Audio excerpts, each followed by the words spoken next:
Reasoning में पहला दिया है भाई रिलेट करना है, जैसे 1/9 का रिलेशन 1/81 के साथ है, तो आपको बताना है 1/13 का किसके साथ होगा। तो सिंपल सी बात है, यहाँ पर 9 का स्क्वायर हुआ तो यहाँ पर किसका स्क्वायर हुआ, 13 का स्क्वायर होगा, तो इसका मीनिंग आंसर आएगा 1/169 होगा। तो option number 1 is the answer. Next आता है कॉबलर, लेदर, टेलर। जैसे कॉबलर इट मीन्स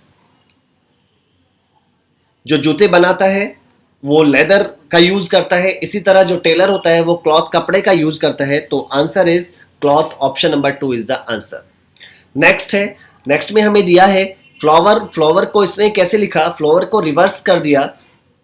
इसी तरह यहां पर इस वर्ड को भी इसने क्या क्या, इसको भी फ्रूट्स को भी हम क्या कर देंगे, रिवर्स करेंगे। तो रिवर्स करेंगे तो ऑप्शन नंबर कौन सा आएगा भाई, ऑप्शन नंबर आ जाता है 1।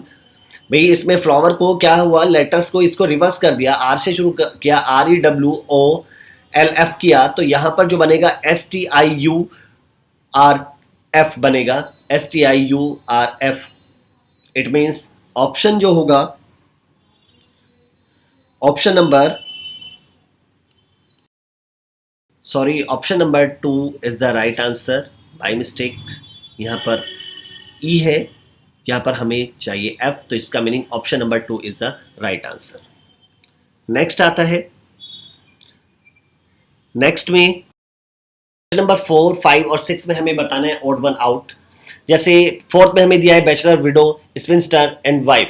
तो इन चारों में कौन अलग है, देखिए ये जो तीनों है विडो, स्पिंस्टर और वाइफ, ये तीनों एक फेमिनिन जेंडर को रिप्रेजेंट कर रहे हैं, लेकिन बैचलर इससे अलग है। तो आंसर आता है option number 1। Next option number question number 5 में आ जाता है 88, 97, 132, 121, इनमें अलग क्या है। तो यहां पर question number option 1 it means 88 जो है वो भी 11 का मल्टीपल है, 132 भी 11 का मल्टीपल है, 121 भी 11 का मल्टीपल है। तो इसका मीनिंग यहां पर 97 इन तीनों में, चारों में अलग है। तो option number 2 is the answer.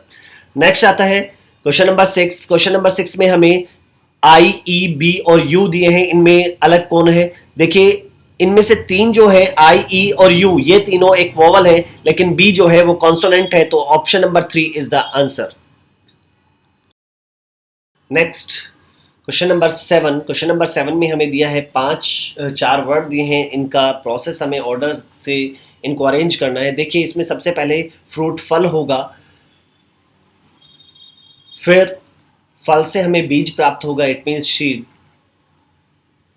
फिर उसको बोया जाएगा और बीज बोने की प्रक्रिया को कहते हैं सीडिंग,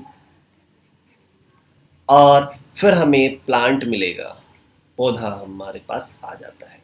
क्लियर। तो ये जो प्रोसेस हुआ, तो पहले फ्रूट इट मीन्स C, फिर B, फिर D और फिर A। तो CBDA, CBDA it means option number 4 is the answer.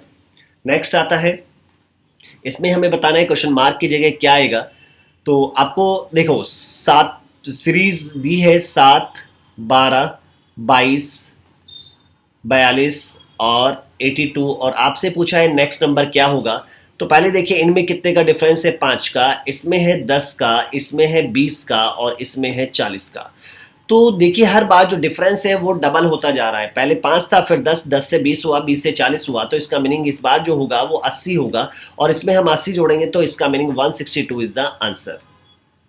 Next आता है ACEBDFCEG। तो नेक्स्ट क्या आएगा, देखिए यहां पर ABC के बाद D, इट मीन्स पहले आएगा D, इसी तरह CDE और नेक्स्ट आएगा यहां पर F, इसी तरह EFG और आएगा H। तो इसका मीनिंग आंसर होगा DFH, it means option number 2 is the answer. Number 10। Question number 10 में देखिए यहाँ पर हमें दिया है ग्रेटर देन का मीनिंग है प्लस, लेस देन का मीनिंग माइनस, प्लस का मीनिंग डिवाइड, अप का मीनिंग से है मल्टीप्लाइड, माइनस का मीनिंग इक्वल है। तो यहाँ से हमें सिंबल दिए गए हैं और हमें बताना है इनमें से कौन सी स्टेटमेंट सही है।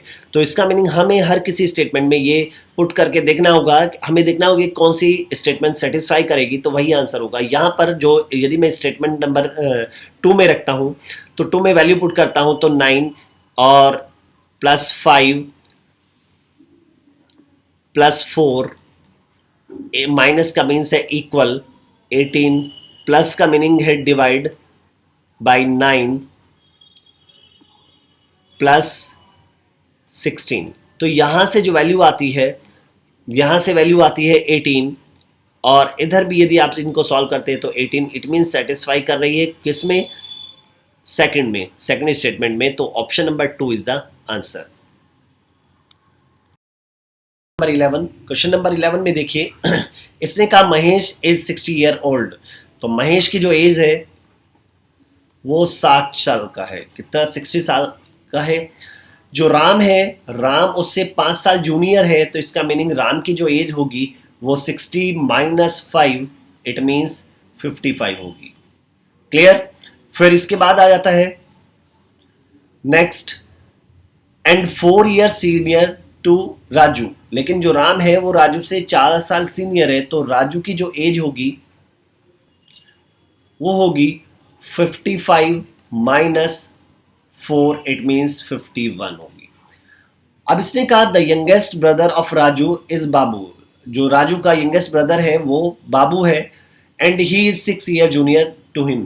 तो बाबू की जो एज होगी वो राजू से 6 साल कम, तो 51 माइनस 6, इट मीन्स 45 ईयर बाबू की एज होगी। तो आपसे पूछा गया है कि महेश बाबू से कितना बड़ा है। तो इनकी एज का डिफरेंस हमसे पूछा है। तो महेश की है 60 साल और बाबू की है 45 साल, तो इसका मीनिंग इनकी एज का डिफरेंस है 15 साल। तो answer is 15 year. Option number 2 is the answer. Number 12, question number 12 में हमें दिया है SUE री निक। ये जो कोड है इसका मीनिंग है she is brave. Next, P सोर री निक, इसका मीनिंग है she is always smiling. Next आता है सो री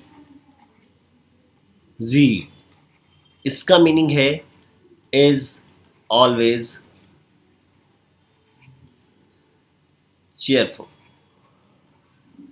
तो आपको बताना है कि स्माइलिंग के लिए क्या कोड यूज किया गया है। पहले देखिए इस तीनों में आ रहा है, तो तीनों में कौन सा वर्ड आ रहा है, री।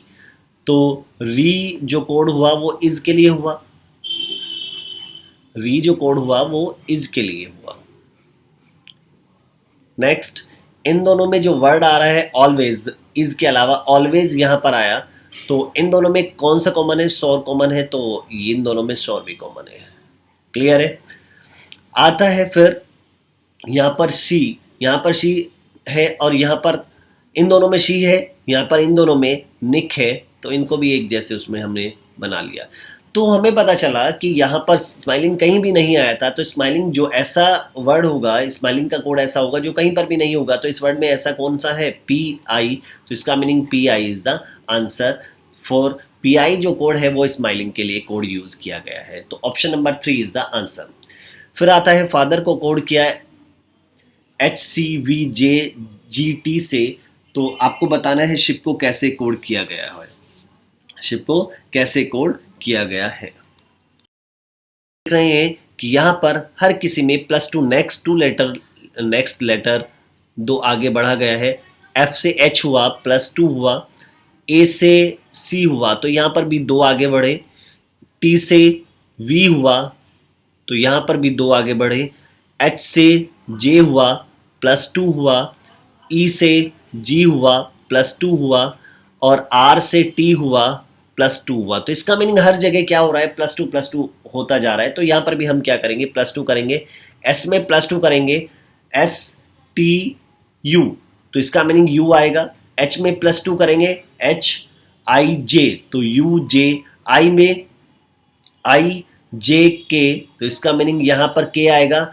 PQR, तो यहां पर R आया, तो हमारा जो बना UJKR, it means option number 2 is the answer. 14, question number 14 में हमें दिया है कि इस वर्ड से कौन सा वर्ड बनाया जा सकता है, इनमें से चारों में से कौन सा बनाया जा सकता है इस वर्ड के लेटर का यूज करके। देखो पहले वाले में जो हमें लेटर दिए गए हैं इनमें डी आया है, लेकिन जो कीवर्ड हमें दिया है इसमें डी नहीं है, तो इसका मीनिंग पहला वाला तो नहीं बन सकता। दूसरे में क्यू आया है, लेकिन यहाँ पर क्यू है ही नहीं, तो दूसरा भी नहीं आ सकता। अब तीसरे में यहाँ पर आर जो है वो 2 बार आया है, लेकिन यहाँ पर इस वर्ड में आर केवल 1 बार आया है, तो इसका मीनिंग तीसरा भी नहीं बन सकता। तो केवल ऑप्शन बचता है फोर्थ, तो इस केवल हम ट्यूटर ही इसे बना सकते हैं। Find the hidden meaningful word from the coded alphabets if the alphabets are in reverse order. Reverse order it means A जो है A का कोड जो होगा वो 26 होगा, उल्टा है B का होगा 25। इस तरह से उसने इनको अरेंज किया है। तो यहाँ से हमें देखना होगा, तो पहले हमें पुट करना होगा। यदि मैं इसमें पुट करता हूँ तो 11th पोजीशन पर, यदि मैं जेड वाली साइड से देखता हूँ तो 11th पोजीशन पर आता है P, 15th पोजीशन पर आता है L, 26th पोजीशन पर आएगा A, 13th पोजीशन पर आता है N एंड 22nd पोजीशन पर आता है E। तो यहां से पहले ऑप्शन से ही हमें जो वर्ड मिला वो मिला प्लान, तो इसका meaning option number 1 is the answer. Question number 16 में हमें बताना है इस क्वेश्चन मार्क की जगह क्या आएगा। देखिए यहाँ पर यदि मैं कॉलम की बात करता हूं तो यहाँ पर देखिए 8 + 2 -6 करते हैं तो यहां पर आ जाता है 4, जो कि यहां पर नजर आ रहा है। इसी तरह 12 + 8 -5 इट मींस आता है 15, ये रहा। इसी तरह यहां पर 13 प्लस, मान लेता हूं मैं ये इस क्वेश्चन मार्क की जगह x है, 13 + x - 10 = आता है 18। तो यहां से x की जो वैल्यू आ जाएगी, यहां से x की वैल्यू आएगी 15, तो इसका मीनिंग यहां पर इस क्वेश्चन मार्क की जगह आएगा 15। नेक्स्ट आता है Shraddha started to move in a direction of south. Shraddha south direction में चलना शुरू किया, श्रद्धा ने साउथ डायरेक्शन में चलना शुरू किया। आफ्टर मूविंग 15 मीटर, यहां से उसने चलना शुरू किया था, उसने 15 मीटर चला। She turn to her left, तो उसने अपने लेफ्ट में टर्न लिया। तो आप साउथ की तरफ जा रहे हैं तो लेफ्ट हैंड होगा, ईस्ट की तरफ लेफ्ट हैंड होगा। तो उसने टर्न लिया, लेकिन लेफ्ट में टर्न 2 बार लिया, twice left, turn to her left twice, इसने 2 बार लेफ्ट में टर्न लिया and move 50 metres each time. तो हर बार लेकिन उसने 15-15 मीटर चली। तो यहां से 15 मीटर ये चली, फिर दोबारा भी फिर लेफ्ट में टर्न लिया, तो फिर 15 मीटर यहां पर चलती है। तो इसका मीनिंग ये जो अभी है, तो देखिए साउथ में ये 15 मीटर गई थी, तो इस वाली डायरेक्शन वापस नॉर्थ में भी 15, तो ये स्टार्टिंग पॉइंट से किस डायरेक्शन में होगी? पहली चीज स्टार्टिंग पॉइंट से डायरेक्शन में होगी, ईस्ट डायरेक्शन में। तो ऊपर आता है नॉर्थ, साउथ, इधर ईस्ट और ये वेस्ट, तो स्टार्टिंग पॉइंट से ये ईस्ट डायरेक्शन में होगी। और कितने डिस्टेंस पर होगी? तो यहां से यहां तक की जो डिस्टेंस है वो है 15, तो स्टार्टिंग पॉइंट से 15 मीटर की डिस्टेंस पर होगी। Option number 1 is the answer. Question number 18, Sonia started from her house and travelled 4 kilometre towards east. मान लेते हैं सोनिया का घर यहाँ है, यहाँ से उसने ईस्ट डायरेक्शन में 4 किलोमीटर चलती है, 4 किलोमीटर यहाँ से यहाँ तक जाती है ईस्ट डायरेक्शन में। फिर इसने कहा then she turn left and travelled 6 kilometre, यहाँ से उसने लेफ्ट में टर्न लिया। लेफ्ट का मीन्स हुआ साउथ डायरेक्शन में लेफ्ट होगा, तो लेफ्ट में टर्न लिया और जाती है 6 किलोमीटर। 6 किलोमीटर यहाँ पर ये गई। फिर then she turn right and travelled 4 kilometre, उसने राइट में टर्न लिया और 4 किलोमीटर जाती है।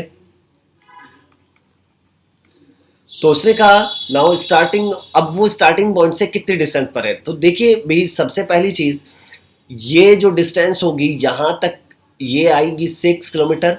यहां से इस पॉइंट तक डिस्टेंस होगी टोटल 8, ये डिस्टेंस होगी 8, भाई 4 यहां तक और 4 आगे, तो टोटल 8। तो हमें बताना है कि स्टार्टिंग पॉइंट से वो कितने डिस्टेंस पर है।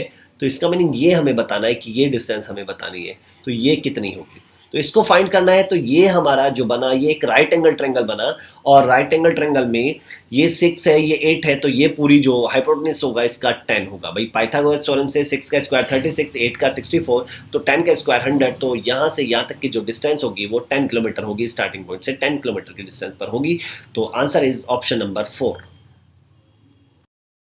क्वेश्चन नंबर 19 में दिया है, जो ये क्वेश्चन फिगर है, इसको यदि हम एक जगह कंबाइन करें तो इनमें से कौन सा बन सकता है।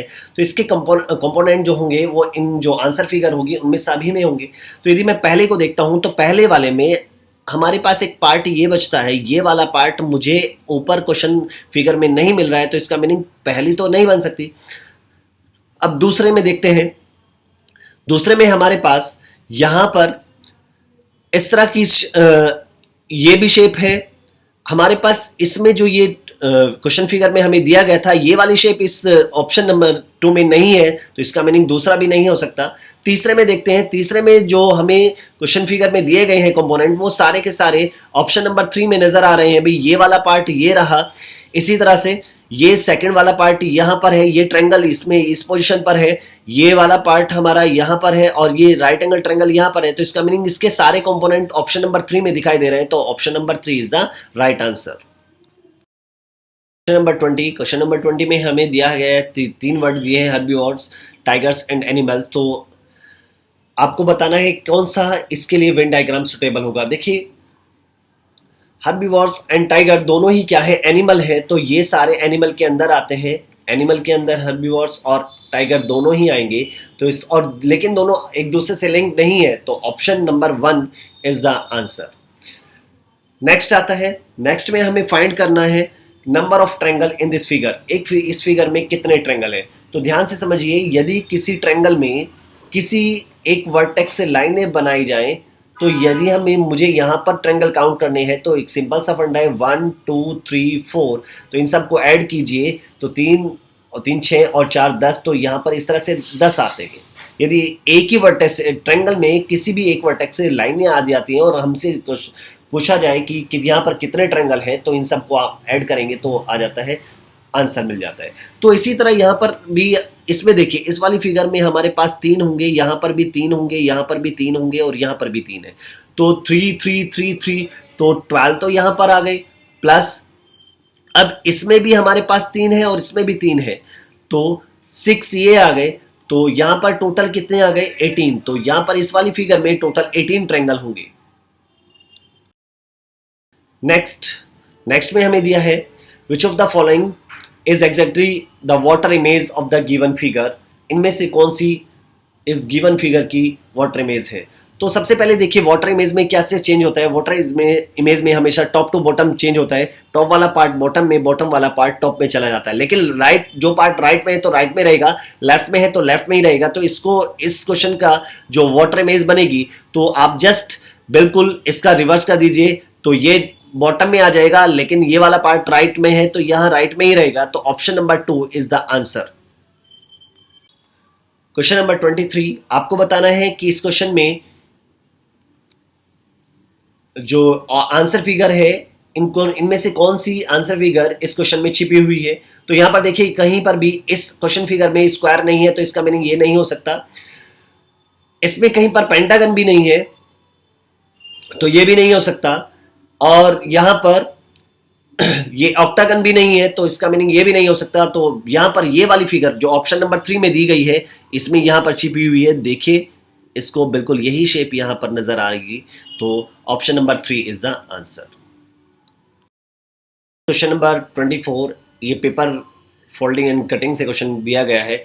पहले पेपर को फोल्ड किया गया है, ये सर्कुलर शेप में पेपर है, इसको फोल्ड किया गया, नीचे की तरफ फोल्ड किया गया, आधा हमें सर्कल मिला, फिर इसको फिर फोल्ड किया गया और इसमें कटिंग की है। तो सबसे पहले जब आप ओपन करेंगे तो आपको ऐसे ओपन करना होगा। तो यहाँ पर जैसे कटिंग यहाँ पर है, इसी तरह से इसमें भी कटिंग आ जाएगी, ये कुछ इस तरह से शेप में। फिर आप इसको ऊपर की तरफ ओपन करेंगे तो यहाँ पर ये कटिंग आया, इसमें यहाँ पर, इसी तरह यहां पर भी कटिंग आएंगे 2। तो कुछ किस तरह से शेप नजर आ रही है वो देखिए, इस तरह की शेप है। तो ऐसा जो ऑप्शन है वो किससे मैच कर रहा है, ऑप्शन नंबर 4 से मैच कर रहा है। तो answer is option number 4। Question number 25, जो कि मैट्रिक्स से पूछा गया है, आपको बताना है ROST, इसके लिए सुटेबल कोड कौन सा है, इनमें से कौन सा सही है।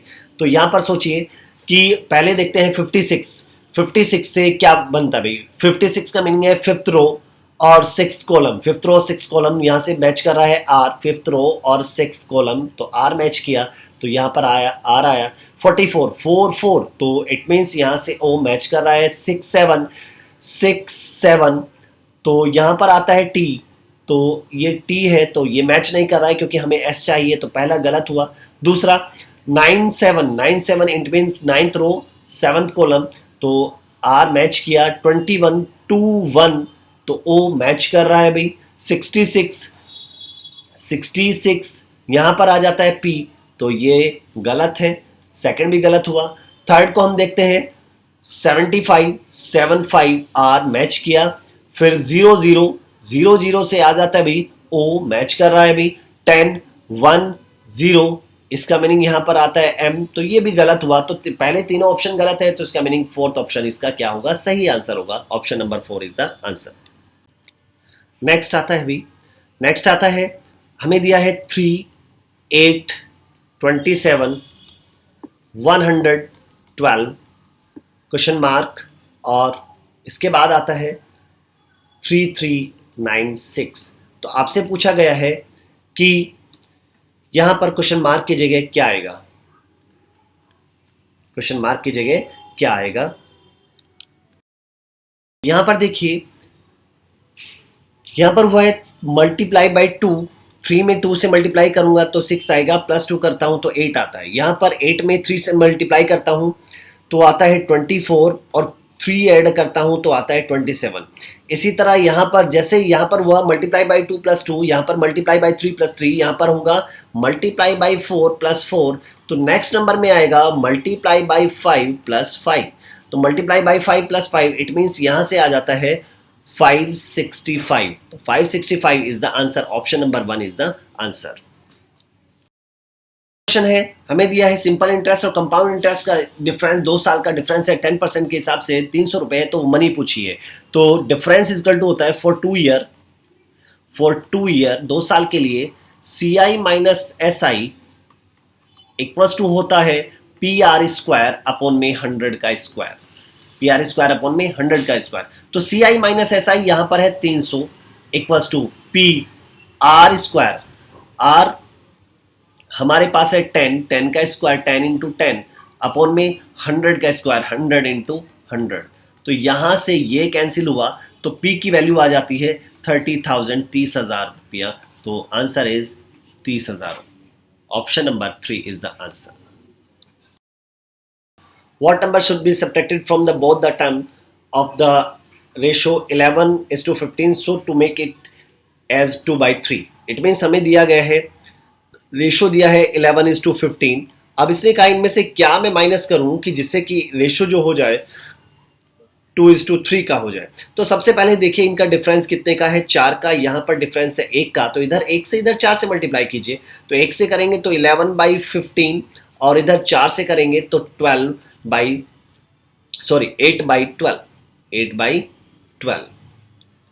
तो यहां पर देखिए अभी भी रेशो 2:3 का है, गैप बराबर हुआ, तो देखिए कितना कम करना है, यहां से भी 3 कम हुआ, यहां से भी 3 कम हुआ, तो इसका मीनिंग यदि इन दोनों नंबर में से हम 3 कम कर देते हैं तो रेशो जो आ जाता है वो 2:3 का आ जाता है, तो option number 2 is the answer. इसने कहा Jasmine allow 4% discount on the MRP offer goods and still earn a profit of 20%. What the cost price of a shirt if its mark price is 850? तो MRP हमें दी है, MRP दी है हमें 850 रुपए, और हमने जो डिस्काउंट दिया वो 4% का डिस्काउंट दिया, इसका मीनिंग जो सेलिंग प्राइस हुआ 850 का 96% होगा। क्लियर भाई, 4% का डिस्काउंट दे रहे हो, एमआरपी पर 4% का डिस्काउंट हुआ, और एमआरपी का इसका मीनिंग एमआरपी का 96% वो क्या होगा, सेलिंग प्राइस, लेकिन हमें जो प्रॉफिट हो रहा है वो 20% का प्रॉफिट हो रहा है, तो प्रॉफिट हम कैलकुलेट करते हैं कॉस्ट प्राइस पर, तो इसका मीनिंग कॉस्ट प्राइस यदि सीपी एक्स है, सीपी हम मान लेते हैं एक्स रुपया है, तो एक्स का 120% जो होगा वो सेलिंग प्राइस के बराबर होगा, एक्स का 120% वो सेलिंग प्राइस के बराबर है, और लेकिन सेलिंग प्राइस बराबर है किसके, 850 इंटू 96/100 के बराबर है। तो यहां से आप सॉल्व करते हैं तो x की वैल्यू आएगी 85 इंटू 96 अपॉन में 120, तो यहां से सॉल्व किया तो इसकी वैल्यू आ जाती है 680। तो आंसर इज 680, ऑप्शन नंबर 4 आता है। Selling an item for 1800 at a discount of 10%, a shopkeeper had a gain of 200। तो इसका मीनिंग यदि वो 1800 में बेचता है, 1800 में बेचता है, तो तब उसे जो प्रॉफिट हो रहा है वो 200 रुपए का प्रॉफिट हो रहा है। लेकिन कब उसने डिस्काउंट जो दिया वो 10% का डिस्काउंट दिया, 10% का डिस्काउंट देने के बाद उसने 1800 में बेचा। तो इसका मीनिंग एमआरपी का 90% वो 1800 के बराबर हुआ। तो एमआरपी यहां से कितनी आ जाएगी? एमआरपी आ जाएगी 1800 इंटू 100 डिवाइडेड बाई 90।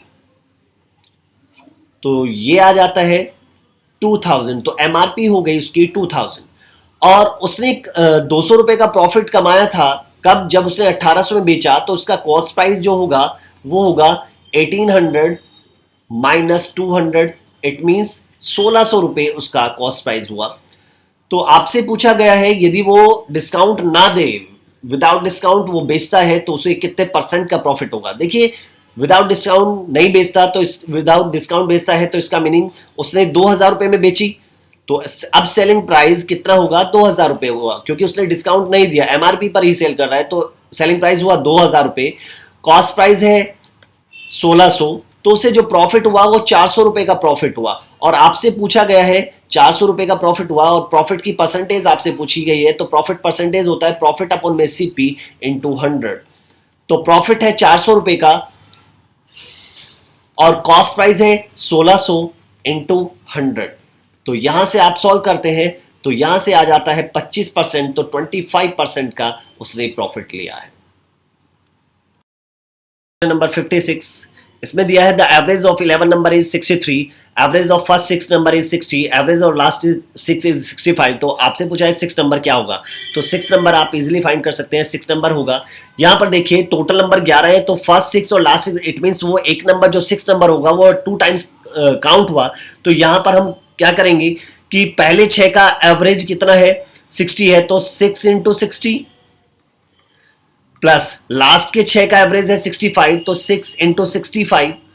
तो अभी तक यहां पर जो 6 नंबर है वो 2 टाइम्स काउंट हुआ, पहले 6 में भी काउंट हुआ और लास्ट के 6 में भी काउंट हुआ। यदि मैं इसमें से 11 टोटल जो 11 नंबर है उनका सम माइनस कर दूं, तो 11 का सम कैसे निकालेंगे? एवरेज है 63, नंबर है 11, तो 11 इंटू 63 यहां पर हम कर देते हैं। तो यहां से वैल्यू आ जाएगी, जो 6 नंबर है वो हमारे पास आ जाता है, तो वो 6 नंबर हो जाएगा। यहां से आता है 360 प्लस 390 माइनस 693। तो यहां से सॉल्व करते हैं तो आएगा 57। इसका मीनिंग जो 6 नंबर है वो है 57, it means option number 1 is the answer. Question number 57, question number 57 में हमें दिया है एक्स स्क्वायर प्लस 1/x² की जो वैल्यू है वो है 66, और आपसे कहा गया है कि x² -1 प्लस 2x अपॉन में x की वैल्यू क्या होगी, ये हमसे पूछा गया।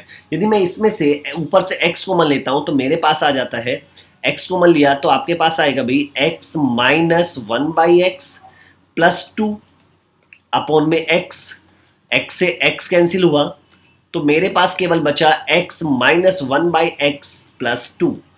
तो इसका मीनिंग केवल मुझे x माइनस 1/x की वैल्यू मैं फाइंड कर लूंगा, तो यहां से मुझे इस पूरे की वैल्यू मुझे मिल जाएगी। तो इसको फाइंड करने के लिए हमें क्या करना होगा? आपको याद है x minus 1/x equal to यदि a है तो x² प्लस 1/x² की वैल्यू होगी a² प्लस 2, a² प्लस 2। तो यहां से इसकी वैल्यू हमें 66 दिया है, तो 66 इक्वल टू आएगा a² प्लस 2। तो a² की वैल्यू आ गई 64, तो a की वैल्यू आ गई प्लस माइनस 8। तो a क्या है? a है यहां पर x minus 1/x equal to क्या है? a। तो इसका मीनिंग a की जो वैल्यू आ गई वो प्लस माइनस 8 आ गई, प्लस माइनस 8 आ गई। तो यदि मैं प्लस का 8 लेता हूं तो आंसर आएगा इसकी वैल्यू आई +-8 और +2। यदि आप प्लस का 8 लेते हैं, 8 + 2, तो आंसर आएगा 10। और यदि माइनस का लेते हैं 8, तो -8 + 2 इट मीन्स -6। तो आंसर आएगा या तो 10 आएगा या फिर -6 होगा। तो option number 2 is the answer. Next question number 58 में हमें दिया है, if I be the in centre of the triangle ABC। In centre होता है, इन सेंटर हमें मिलता है एंगल बाइसेक्टर से। इट मीन्स ये A, ये B, ये C, ABC एक ट्रायंगल है। यदि मैं इस एंगल का बाइसेक्ट करता हूं तो ये एक एंगल बाइसेक्टर ये हुआ। इसी तरह यहां पर इसका एंगल बाइसेक्टर ये हुआ। और इसने कहा जो एंगल जहां एंगल बाइसेक्टर एक दूसरे को काटते हैं उस पॉइंट को बोलते हैं इन सेंटर। तो ये I क्या है, इन सेंटर है। फिर इसने दिया एंगल B = 70 डिग्री। पूरा एंगल 70 है तो इसका बाइसेक्ट किया तो इसका मीनिंग ये आधा एंगल कितने का रह जाएगा, 35 डिग्री का। इसी तरह एंगल C = 50 डिग्री। तो पूरा एंगल 50 का है तो आधा एंगल रहेगा 25 का। तो ट्रायंगल के तीनों एंगल का सम होता है 180 डिग्री। तो इसका मीनिंग ये वाला जो एंगल हमारे पास बचेगा ये बचेगा 120 डिग्री का। और आपसे यही पूछा गया था तो BIC कितने डिग्री का होगा, तो answer is 120 degree. Option number 3 is the answer. Next question number 59, for a triangle circumcentre lies on one side of the one of the side. तो ट्रायंगल इज, तो देखिए हमें पता है कि सर्कमसेंटर राइट एंगल ट्रायंगल में सर्कमसेंटर कहाँ होता है, मिड पॉइंट ऑफ हाइपोटेन्यूज होता है। इसका मीनिंग यदि हमारा ट्रायंगल राइट एंगल ट्रायंगल है तो इसमें सर्कमसेंटर जो होगा वो हाइपोटेन्यूज के मिड पॉइंट पर होगा। तो एक साइड पर लाई करता है। तो हमारा जो ट्रायंगल है वो है राइट एंगल ट्रायंगल। तो answer is right angle triangle. आता है क्वेश्चन नंबर 60, आता है भी x + 2/x = 1 हमें दिया है। तो आपको इसकी वैल्यू फाइंड करनी है। तो पहले देखिए यदि आप इसको सॉल्व करते हैं तो एलसीएम आता है यहाँ पर x, तो यहाँ पर आएगा x² + 2 = 1, या आप कह सकते हैं x² + 2 = x आ जाता है। क्लियर। तो ये x² + 2 की जगह आप पुट कर सकते हैं x। तो x² + 2 की जगह इसमें x पुट कीजिए। x² + 2 की जगह हम x पुट करते हैं तो x + x अपॉन में x² × 1 - x। तो यहां से टोटल आया ऊपर 2x अपॉन में x² × 1 - x। एक x से एक x कैंसिल, तो हमारे पास बचता है 2 अपॉन में x × 1 - x। तो आप अब यहां से इसको यदि मैं इस x को इधर लेकर आता हूं, 2 को इधर लेकर जाता हूं, तो यह आएगा x² - x = -2। और यहां पर x आपने कॉमन ले लिया तो अंदर आ जाता है भाई x - 1 = -2। क्लियर। और यदि आप यहां से तो माइनस लेंगे बाहर कॉमन, तो x × 1 - x = आ जाएगा। क्योंकि हमने ये माइनस कॉमन लिया तो इस माइनस से ये माइनस कैंसिल, तो इक्वल टू आएगा 2। तो x × 1 - x की वैल्यू आ गई 2। तो यहां पे आता है 2 अपॉन में 2। तो 2/2 it means answer is 1 is the answer. Question number 61, उसमें दिया है एमआरपी दी है हमें 500 रुपए, एमआरपी दी है 500 रुपीज। उसने इस पर डिस्काउंट दिया, 5% का डिस्काउंट दिया। तो इसका मीनिंग जो सेलिंग प्राइस होगा वो 500 का 95% होगा। 500 का 95% होगा। अब इसने ये कहा है भाई उसे 25% का प्रॉफिट हो रहा है। तो इसका मीनिंग कॉस्ट प्राइस का सीपी का 125% वो इक्वल टू होगा सेलिंग प्राइस। और सेलिंग प्राइस हमारा आया 500 × 95 अपॉन में 100। तो 100 से 100 कैंसिल, यहां से 125 से 500 4 टाइम कैंसिल। तो सीपी की जो वैल्यू आई 4 × 95, 4 × 95, तो यहां से आ जाता है 380 इज द आंसर। तो उस आर्टिकल का कॉस्ट प्राइस होगा 380। Option number 2 is the answer.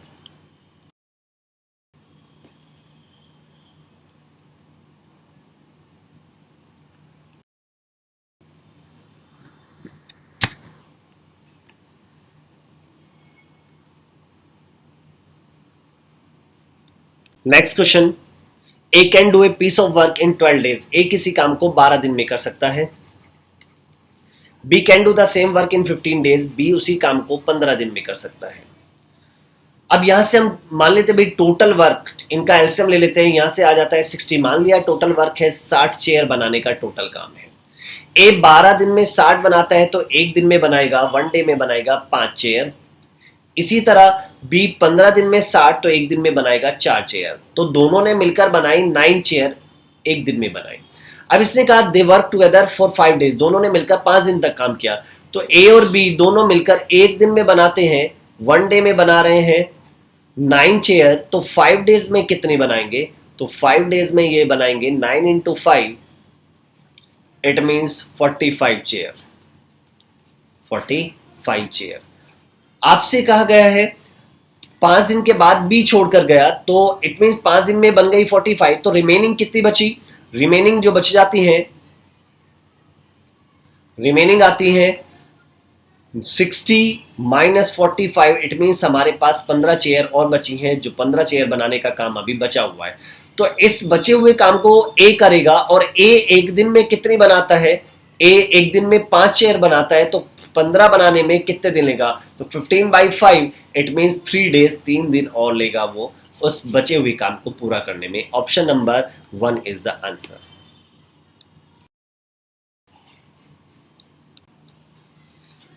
Next question, question number 63, the simplest value of cot 9 degree, cot 27 degree, cot 63 degree, cot 81 degree, इसकी सिंपलेस्ट वैल्यू क्या होगी? तो हम देखो कोट 9 को हम लिख सकते हैं, कोट 9 डिग्री को मैं लिख सकता हूं कोट 90 माइनस 81। कोट 90 माइनस 81 वो किसके बराबर होगा? tan 81 डिग्री के बराबर होगा। क्लियर? इसी तरह कोट 27 को हम लिख सकते हैं, कोट 27 डिग्री इक्वल्स टू लिखा जा सकता है tan 63 डिग्री के इक्वल होगा। तो इसमें वैल्यू पुट कर दे भी, तो कोट 9 को हमने लिखा tan 81 डिग्री इंटू कोट 27 को लिखा tan 63 degree into coat 63 degree into coat 81 degree. अब यहां पर कोट जो होता है वो tan का उल्टा होता है, तो tan 81 degree into tan 63 degree into 1 upon में tan 63 डिग्री इंटू 1 अपॉन में tan 81 डिग्री। तो यहां से tan 81 से tan 81 कैंसिल, tan 63 से tan 63 कैंसिल, तो इसका meaning answer is 1। Option number 2 is the answer. Next है, नेक्स्ट हमें दिया है एक स्फेयर है और एक है हेमिस्फेयर।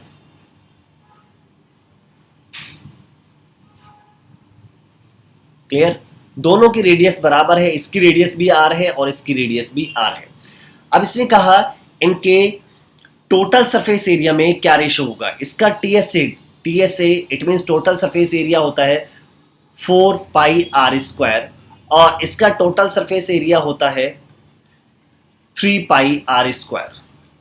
तो यहां पर रेशो आ जाता है, इनका रेशो हमसे पूछा है, तो 4πr² अपॉन में 3πr²।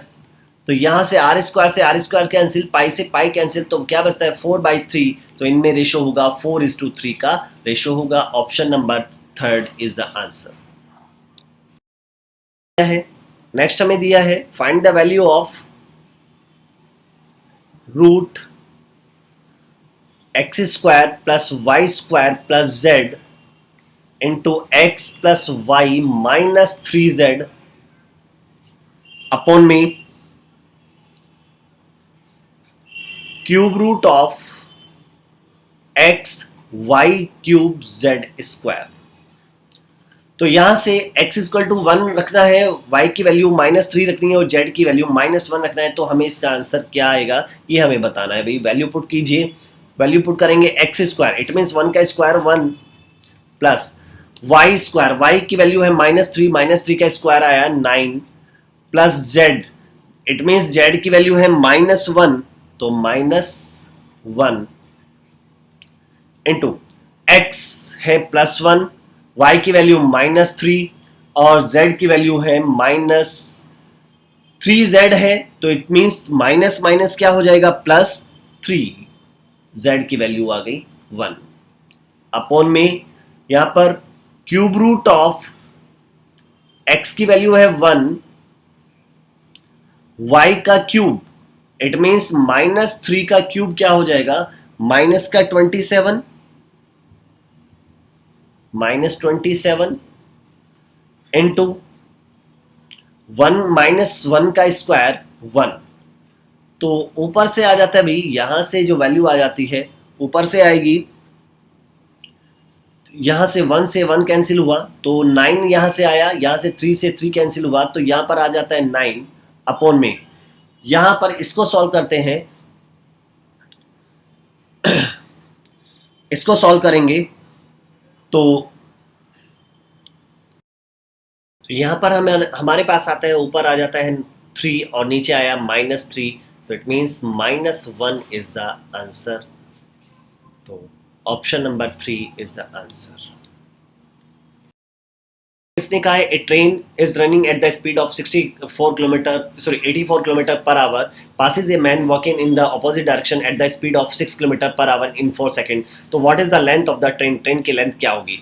जब एक ट्रेन किसी मैन को या किसी पोल को क्रॉस करती है तो टोटल जो डिस्टेंस चलती है वो कितना चलती है, जितना कि ट्रेन की लेंथ होती है, तो ट्रेन की लेंथ ही डिस्टेंस का काम करेगा और डिस्टेंस इक्वल टू होता है स्पीड इनटू टाइम। तो यहां से स्पीड, अब दोनों देखो मैन और ट्रेन दोनों अपोजिट डायरेक्शन में जा रहे थे, तो स्पीड क्या हो जाएगी, ऐड हो जाएगी, तो 84 + 6, लेकिन ये किलोमीटर पर आवर में इसको मीटर पर सेकंड में बदलने के लिए इंटू 5/18 इंटू टाइम कितना दिया 4 सेकंड, तो यहां से आ जाता है 90 इंटू 5 इंटू 4/18, तो 18 बजे 90, तो यहां से आ जाता है 100 मीटर, तो ट्रेन की जो लेंथ होगी वो होगी 100 metre. Option number 3 is the answer.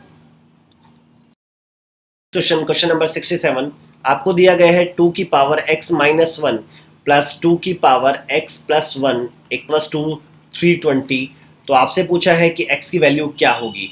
तो आप इन दोनों में से कॉमन ले सकते हैं, 2 की पावर x - 1 जब कॉमन आ जाएगा तो यहां पर बचेगा 1 प्लस 2 का स्क्वायर इक्वल्स टू 320, यहां से आ जाता है 2 की power x - 1 into 1 + 4 equals to 320, तो 2 की power x - 1 into 5 equals to 320, तो x की पावर 2 की पावर x - 1 इक्वल्स टू आएगा 320 अपॉन में 5, तो यहां से आ जाता है 64। अब जो 64 है वो 2 की पावर होता है 6, तो 2 की पावर x - 1 इक्वल्स टू 2 की पावर 6, तो बेस बराबर है तो पावर भी इक्वल होंगे, तो x - 1 इक्वल टू 6, तो x की वैल्यू आ जाती है 7, तो answer is 7, option number 4 is the answer. Next question number 68, इसने कहा among the angle 30, 36, 45, 50 one angle cannot be the exterior angle of the regular polygon, the angle is, it means sum of exterior angle आता है, sum of exterior angle equals to होता है 360 degree, किसी भी polygon के exterior angle का सम होता है 360, और याद रखिए कि जो सम होगा हमेशा एक्सटीरियर एंगल से, जो उनके एक्सटीरियर एंगल होंगे उससे हमेशा डिविजिबल होगा, तो 360 30 से भी डिवाइड हो जाता है, 36 से भी डिवाइड हो जाता है, 45 से भी डिवाइड होता है, लेकिन 50 से डिवाइड नहीं होता है। इसका मीनिंग जो पॉलीगन है उसका एक्सटीरियर एंगल 50 नहीं हो सकता, क्योंकि ये पूरा पूरा कैंसिल नहीं कर पा रहा है, तो एक्सटीरियर एंगल 50 डिग्री नहीं हो सकता। इसे कहा the value of sine square 65 degree plus sine square 25 degree plus cos square 35 degree plus cos square 55 degree की वैल्यू क्या होगी। देखिए इस साइन स्क्वायर 25 डिग्री को मैं लिख सकता हूं sine square 65 degree plus sine square 25 degree को लिख सकता हूं कोस स्क्वायर 65 डिग्री प्लस इसी तरह कॉस स्क्वायर 35 डिग्री को लिखा जा सकता है sine square 55 degree plus cos square 55 degree. तो यहां पर देखिए sine square 65 plus cos square 65, इस पूरे की वैल्यू यहां पर आई, इसकी वैल्यू आई 1। Sine square theta plus cos square theta क्या होता है, 1 होता है। इसी तरह यहां पर भी sine square 55 degree and cos square 55 degree की वैल्यू भी क्या होगी, 1। तो 1 + 1 it means answer is 2। 2 is the answer. Option number 3 is the answer. Next question, question number 70 में हमें दिया है, ये एक सीरीज है जिसमें एक नंबर गलत है, वो नंबर हमें पहचानना है। तो 8 से 18 इट मीन्स यहाँ पर होता है मल्टीप्लाई बाई 2 + 2। यहाँ से 18 से 40 इट मीन्स मल्टीप्लाई बाई 2 + 4। यहाँ पर मल्टीप्लाई बाई 2 + 6। तो एक पैटर्न बन रहा है, हर बार मल्टीप्लाई बाई 2 हुआ, पहले 2 ऐड हुआ, फिर 4 ऐड हुआ, फिर 6 ऐड हुआ। तो इसका मीनिंग यहाँ पर कितना होना चाहिए, 8 ऐड। तो इसका मीनिंग मल्टीप्लाई बाई 2 + 8। तो यहाँ पर वैल्यू जो आनी चाहिए वो 180 आनी चाहिए, तो लेकिन उसने दिया है 178 दिया है। तो इसका मीनिंग ये इसमें गलत है, इस सीक्वेंस में गलत है। तो option number 1 is the answer. Next question, the 3 equal circle touches each other externally, the center of these circle be A, B and C, then the ABC is। तो भाई हमारे पास 3 इक्वल सर्कल हैं जिनकी तीनों इक्वल हैं, तो radius भी बराबर होगी। इसकी भी रेडियस R, ये भी R, ये भी R, तीनों की रेडियस बराबर है। तो यहाँ पर इसने कहा जब मैं इन तीनों सर्कल एक दूसरे को एक्सटर्नली टच कर रहे हैं, तो यदि मैं इन सेंटर को मिला देता हूं तो जो ट्रायंगल बनेगा वो कौन सा ट्रायंगल होगा। देखिए ये पूरा टोटल 2R हुआ, यहाँ पर भी 2R हुआ, यहाँ पर भी 2R। तो इसका मीनिंग ये जो ट्रायंगल बनेगा ये इक्विलेटरल ट्रायंगल होगा। Option number 2 is the answer. Next question, इसने कहा है एक पाई चार्ट दिया है और इसमें खर्चा जो है, इनकम दी है इसकी, बंदे की इनकम जो है वो 48,000 है। तो अब उसके खर्चे का जो डिस्ट्रीब्यूशन हमें दिया है पाई चार्ट में दिया है, जैसे मिसलेनियस 30% मिसलेनियस खर्च हुआ, रेंट पर 25%, ट्रांसपोर्ट पर 5%, फूड पर 17%, एजुकेशन पर 15%, तो सेविंग पर इसी तरह से हमें सारा कुछ खर्चा दिया हुआ है। तो आपसे पहला क्वेश्चन पूछा है, इफ यदि इनकम 40,000 है तो खाने पर कितना खर्च होगा। तो यदि 40,000 इनकम है तो 40,000 इनकम है और हमें टोटल खर्चे का 17% फूड पर हो रहा है, तो इसका 17% हम निकाल देंगे। तो यहाँ से आ जाता है तो 6800 इतना फूड पर खर्च हो रहा है। तो option number 4 is the answer. Next आता है, if 10% of the miscellaneous expenditure is mark for the clothing. इसका मीनिंग क्या है कि जो मिसलेनियस है उसका जो 30% वो क्लॉथ पर खर्चा हो रहा है, तो आपको बताना है कि क्लॉथ पर कितना खर्चा हुआ। तो देखिए टोटल जो इनकम है वो 48,000 है। यहाँ पर जो मिसलेनियस पर जो खर्चा है वो है 30%, तो इसका मीनिंग 30%। लेकिन इसका 10% जो खर्च हुआ वो क्लॉथ पर खर्च हुआ, तो इसका भी हम 10% फाइंड कर लेंगे। तो आंसर आ जाता है, अभी यहाँ से आंसर आएगा 1440।